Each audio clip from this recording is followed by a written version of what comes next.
North Korea has tested a new missile engine ahead of Donald Trump's visit to the region amid fears another launch is imminent.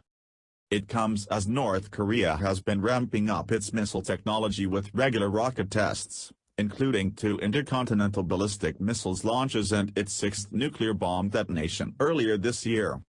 North Korea has also threatened to totally destroy the U.S. and warned Donald Trump should think twice about what terrible consequences the U.S. will face.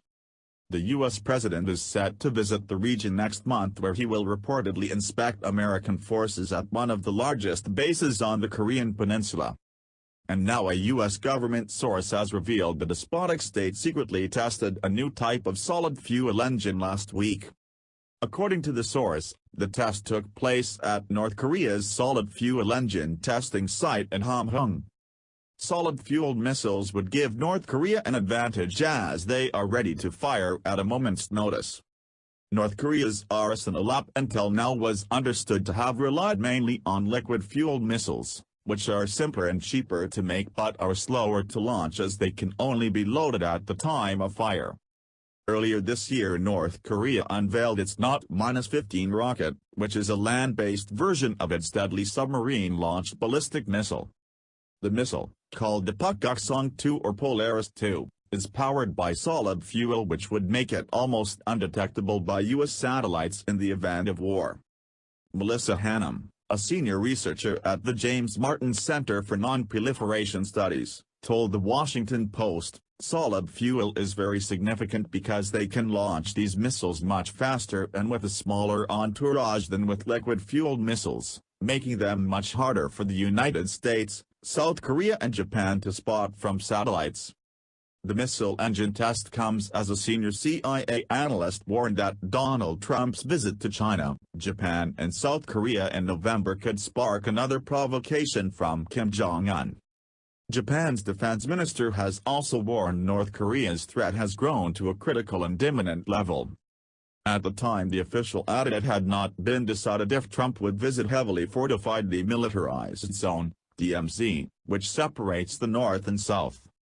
Since the 1980s, every U.S. president except for George H.W. Bush has visited the DMZ, which is patrolled by thousands of North Korean troops. Another White House official said the final details of the South Korean leg of the trip are still being ironed out.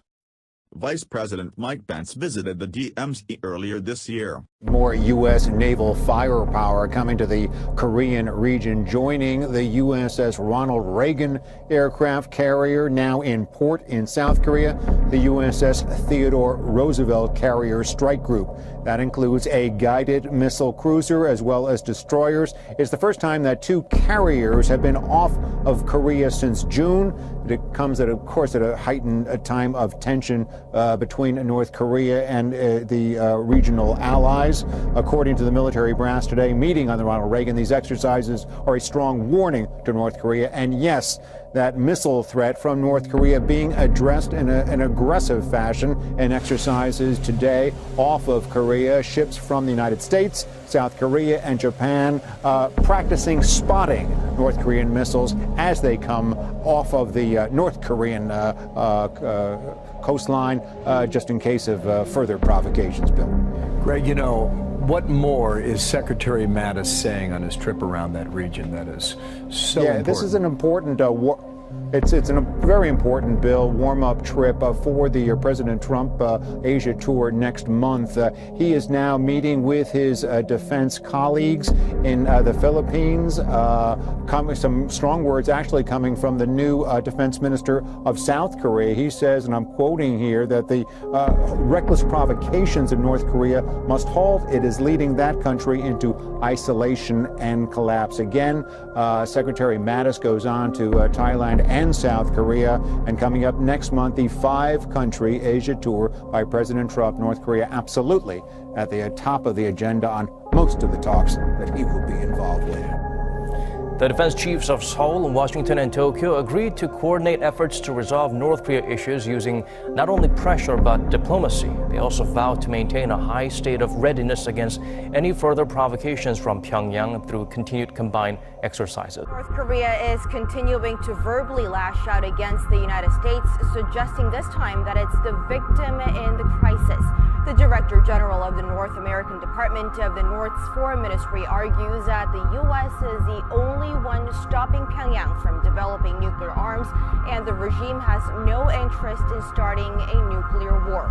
Addressing a non-proliferation conference in Moscow on Monday, Choi Sun-hee is reported to have reiterated that while her country pursues peace, it's ready to deal with Washington's actions if necessary. The North Korean diplomat has previously delivered strong remarks, saying the regime will respond to fire with fire and that North Korea's nuclear deterrence is a matter of life and death for the regime.